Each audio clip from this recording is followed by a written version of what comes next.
चलिए आज एक ऐसे विचार पे बात करते हैं जो शायद हमारे सोचने का तरीका ही बदल दे। ये विचार है प्रमा का, मतलब एक खास तरह का संतुलन। ये सिर्फ कोई किताबी फलसफा नहीं है, बल्कि एक ऐसा नजरिया है जिससे हम समाज की बड़ी बड़ी दिक्कतों से लेकर अपनी जिंदगी की छोटी छोटी उलझनों को भी समझ सकते हैं। बिल्कुल। और प्रमा शब्द का मतलब है मापना, लेकिन यहाँ इसका भाव है एक परफेक्ट बैलेंस, एक आदर्श संतुलन। एक आदर्श संतुलन, हाँ। और ये कोई ठहरा हुआ स्टैटिक बैलेंस नहीं है। इसे समझने के लिए दो बहुत आसान से उदाहरण लेते हैं। हाँ, ये जरूरी है क्योंकि संतुलन शब्द सुनकर लगता है कि सब कुछ बस रुका हुआ है, स्टैटिक है। सही कहा। तो पहला उदाहरण है रस्साकशी का खेल। अच्छा। सोचिए, दो टीमें हैं और दोनों में बराबर की ताकत है। रस्सी न इधर जाती है न उधर। दोनों तरफ की शक्ति के बीच एक तनावपूर्ण संतुलन बना हुआ है। इसे कहते हैं इक्विलिब्रियम। इक्विलिब्रियम यानी ताकत का बैलेंस। हाँ? और दूसरा है तराजू। एक पल्ले पर 1 किलो का बाट और दूसरे पर मान लीजिए 1 किलो सब्जी। दोनों पल्ले बराबर रहते हैं। ये है इक्विपोइस यानी वजन का बैलेंस। ठीक है, ये भी समझ आया। तो प्रमा इन दोनों का मिलाजुला एक डायनामिक रूप है, मतलब एक ऐसा संतुलन जो ताकत और वजन दोनों को साथ कर लगातार चलता रहता है। यानी ये सिर्फ चीजों को बराबर रखने के बारे में नहीं है, बल्कि उन्हें सही तालमेल में चलाए रखने के बारे में है। बिल्कुल। और स्रोत बताते हैं कि ये संतुलन हमें अपनी जिंदगी के 3 स्तरों पर चाहिए। पहला, भौतिक स्तर पर। हाँ। यानी हमारी सेहत, हमारा समाज, हमारी आर्थिक व्यवस्था। दूसरा, मानसिक स्तर पर, हमारी सोच, हमारी कला, हमारा विज्ञान। और तीसरा, आध्यात्मिक स्तर पर, मतलब हमारी अंदरूनी खोज, हम कौन हैं, इस दुनिया में हमारा मकसद क्या है। अच्छा। इन्हीं तीनों को मिलाकर बनता है प्रमा त्रिकोण। हम देखेंगे कि जब ये बैलेंस बिगड़ता है तो क्या होता है और क्या इसे ठीक करने का कोई रास्ता है। बिल्कुल। तो ये जो संतुलन का आइडिया है, ये आता कहाँ से है? क्या ये इंसानों की बनाई हुई कोई सोच है? नहीं, स्रोत के मुताबिक इसकी शुरुआत सृष्टि की रचना से ही हो जाती है। कहा गया है कि सृष्टि 3 गुणों या कह सकते हैं 3 तरह की ऊर्जा तरंगों से बनी है, सत्व, रज और तम। एक मिनट, ये 3 गुण क्या हैं? क्या आप इसे थोड़ा आसान भाषा में समझा सकती हैं? जरूर। आप इन्हें 3 तरह की ताकतें समझ सकती हैं। सत्व है सृजन, ज्ञान और स्थिरता की ताकत। ठीक है। रज है गति, जुनून और क्रिया की ताकत। और तम है जड़ता, अज्ञान और विनाश की ताकत। जब तक ये तीनों ताकतें एक दूसरे में घुलती मिलती रहती हैं, एक तरह के डांस में रहती हैं, तब तक सब कुछ संतुलन में रहता है। पर जिस पल ये बैलेंस टूटता है, उसी पल रचना शुरू होती है और ये दुनिया बनती है। कमाल है। तो ये पूरा ब्रह्मांड एक संतुलन के टूटने से बना है। हाँ, कह सकते हैं। और यही खेल हमारे जिंदगी के तीनों स्तरों पर भी चल रहा है। एकदम। तो फिर चलिए सबसे पहले भौतिक स्तर से शुरू करते हैं। हमारी दुनिया में, हमारे समाज में ये असंतुलन कहाँ और कैसे दिखता है? यही तो सबसे बड़ा विरोधाभास है। सोचिए, इस धरती पर किस चीज की कमी है? जमीन के नीचे खनिज भरे पड़े हैं, जंगल हैं, उपजाऊ जमीन है, नदियां हैं। प्रकृति ने अपना खजाना लुटा दिया है। सही बात है। इसके बावजूद आज दुनिया में करोड़ों लोग गरीबी, भूखमरी और लाचारी में जी रहे हैं। ये भौतिक प्रमाणा की कमी का सबसे बड़ा और दर्दनाक सबूत है। स्रोत में पश्चिम बंगाल के राढ़ क्षेत्र का एक बहुत चौंकाने वाला उदाहरण दिया गया। हाँ, राढ़ का उदाहरण तो आंखें खोल देता है। उस जमीन को सोने की मिट्टी कहा गया है। सोने की मिट्टी क्यों? क्योंकि वहां सोना, चांदी, तांबा, कोयला सब कुछ है। मिट्टी इतनी उपजाऊ कि धान, गेहूं से लेकर सेब, संतरे तक उगाए जा सकते हैं। दामोदर और अजय जैसी नदियां हैं, मतलब वहां हर तरह की दौलत मौजूद है। तो फिर समस्या क्या है? इतनी दौलत के बावजूद वहां के लोग पिछड़े हुए क्यों हैं? क्योंकि वहां कभी प्रमा पर आधारित कोई सामाजिक आर्थिक योजना बनी नहीं। सवाल ये नहीं था कि संसाधन है या नहीं। सवाल ये था कि उन संसाधनों का इस्तेमाल कैसे हो, उनका बंटवारा कैसे हो, ताकि वहां रहने वाले हर इंसान की जिंदगी बेहतर हो सके। अच्छा। यही हाल उड़ीसा का है। खनिजों का भंडार, खेती, जंगल और एक लंबा समुद्र तट, जहां बड़े बड़े उद्योग लग सकते थे। पर एक संतुलित सोच न होने की वजह से वहां भी करोड़ों लोग आज गरीबी में जी रहे हैं। तो असली बात यह है कि समस्या संसाधनों की कमी की है ही नहीं, बल्कि एक संतुलित नजरिए की कमी की है। बिल्कुल। ये तो बाहर की दुनिया हुई, लेकिन हमारे अंदर, हमारी सोच के स्तर पर ये असंतुलन कैसे नजर आता है? देखिए, इंसान का असली गौरव उसके सोचने समझने की शक्ति में है। इसी से वो कला बनाता है, साहित्य लिखता है, विज्ञान की खोज करता है। पर जब इस मानसिक स्तर पर प्रमा की कमी होती है तो सब कुछ बेजान और बेमानी हो जाता है। स्रोत में एक चित्रकार का बड़ा अच्छा उदाहरण है। हाँ, मान लीजिए कोई एक छोटे से तालाब का चित्र बना रहा है, लेकिन उसमें खिले कमल के फूल को तालाब से भी बड़ा बना देता है। तो क्या हुआ? कलाकार ने अनुपात का बोध खो दिया। उसका अंदाजा, उसकी प्रामिति बिगड़ गई।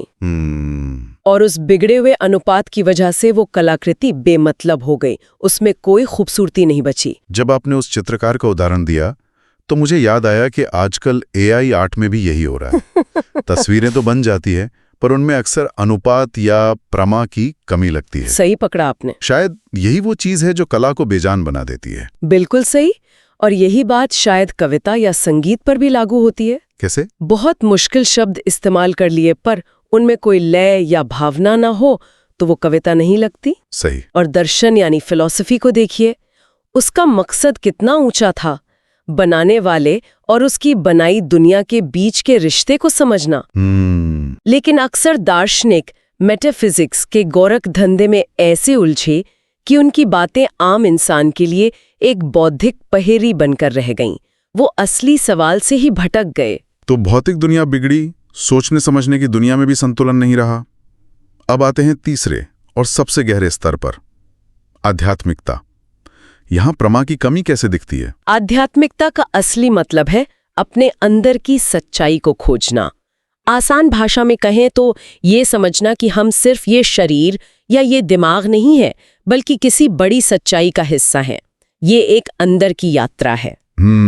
लेकिन प्रमा के अभाव में लोग इस गहरी खोज को भूलकर बाहरी रीति रिवाजों में उलझ जाते हैं। जैसे तीर्थ यात्रा का उदाहरण दिया गया है। लोग घर बार जमीन जायदाद बेचकर निकल पड़ते हैं, ये सोचकर कि इससे उन्हें मोक्ष मिल जाएगा। हाँ, और श्रुत कहते हैं कि इससे सिर्फ समय, मेहनत और पैसे की बर्बादी होती है, कोई असली आध्यात्मिक तरक्की नहीं होती। क्यों? क्योंकि जिसे वो बाहर ढूंढ रहे हैं वो तो उनके अंदर ही था। ये आध्यात्मिक नासमझी की एक जीती जागती मिसाल है। लोग सार को छोड़कर छिलके को पकड़े रहते हैं। जब इन तीनों स्तरों पर भौतिक, मानसिक और आध्यात्मिक संतुलन इतना बिगड़ जाता है तो समाज का क्या होता है?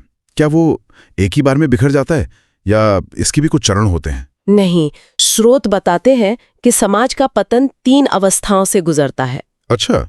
इसे एक सेहत की मिसाल से समझ सकते हैं। पहली है विक्रांत अवस्था। ये ऐसा है जैसे आपको लग रहा है कि तबीयत कुछ ठीक नहीं है। अगर आप आराम कर लें, सही खान पान कर लें तो ठीक हो जाएंगे। यानी सामूहिक कोशिश से समाज को वापस पटरी पर लाया जा सकता है। और अगर इस स्टेज पर ध्यान ना दिया जाए तो समाज दूसरी अवस्था में पहुंचता है, विकृत अवस्था।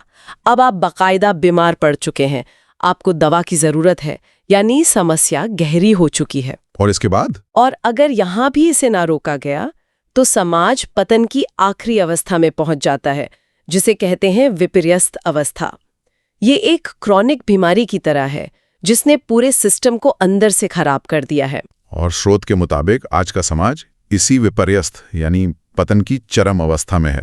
हाँ, इसीलिए हमें चारों तरफ आर्थिक दिवालियापन, सामाजिक बेचैनी और सांस्कृतिक गिरावट दिख रही है। हाँ, यही स्रोत का विश्लेषण है। लेकिन क्या ये कहना थोड़ा ज्यादा निराशावादी नहीं है कि हम पतन की चरम अवस्था में हैं?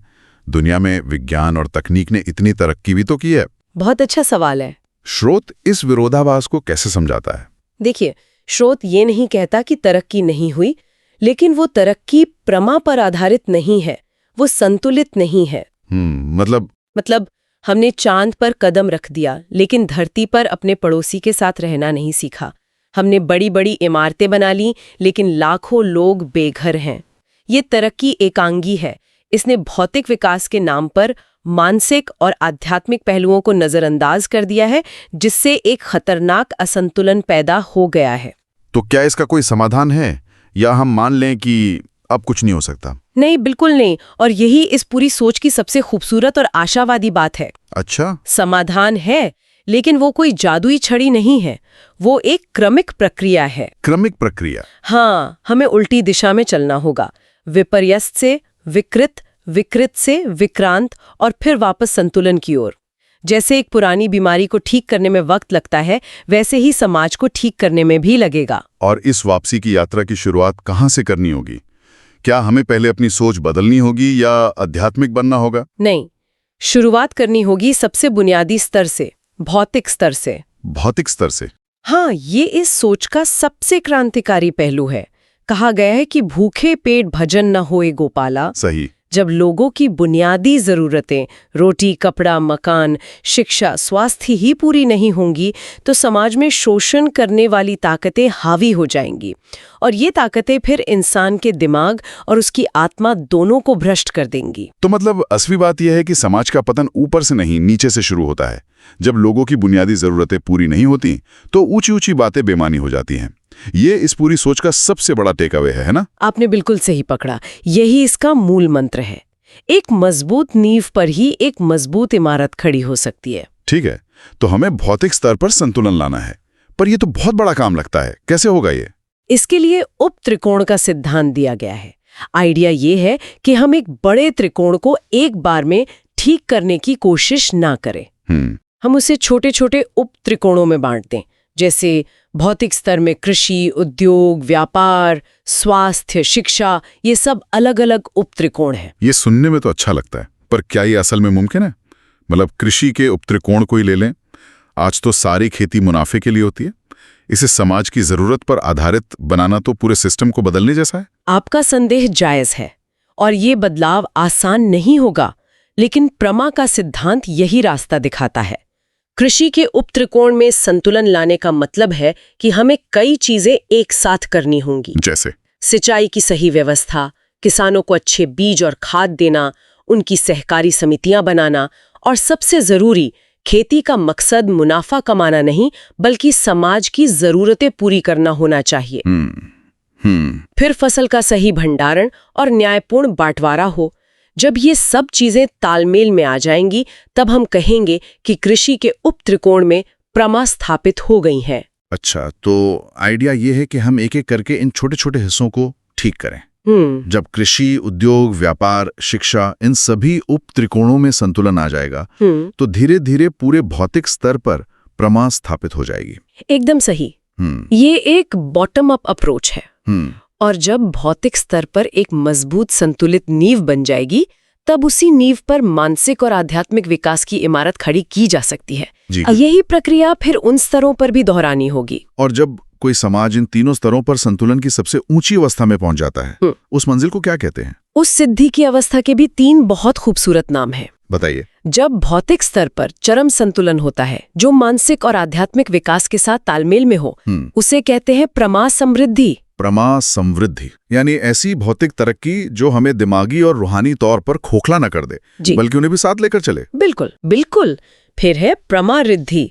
इसका मतलब है मानसिक स्तर पर चरम संतुलन जो भौतिक और आध्यात्मिक विकास के साथ सामंजस्य में हो। ठीक है। और आखिर में है प्रमा सिद्धि, जो आध्यात्मिक स्तर पर चरम संतुलन है, जो बाकी दोनों स्तरों के विकास के साथ कदम से कदम मिलाकर चलता है। वाह! जब ये तीनों मिल जाते हैं, तभी एक इंसान का संतुलन पूरे ब्रह्मांड के संतुलन के साथ एक हो जाता है और इंसान का हर स्तर पर सच्चा कल्याण होता है। तो आज हमने प्रमा के इस गहरे सिद्धांत को समझा।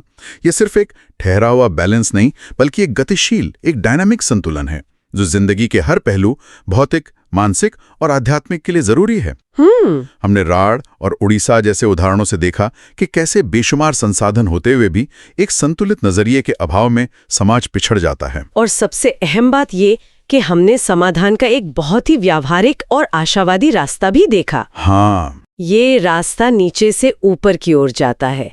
पहले लोगों के बुनियादी भौतिक जरूरतों को पूरा करो ताकि मानसिक और आध्यात्मिक विकास के लिए एक ठोस जमीन तैयार हो सके।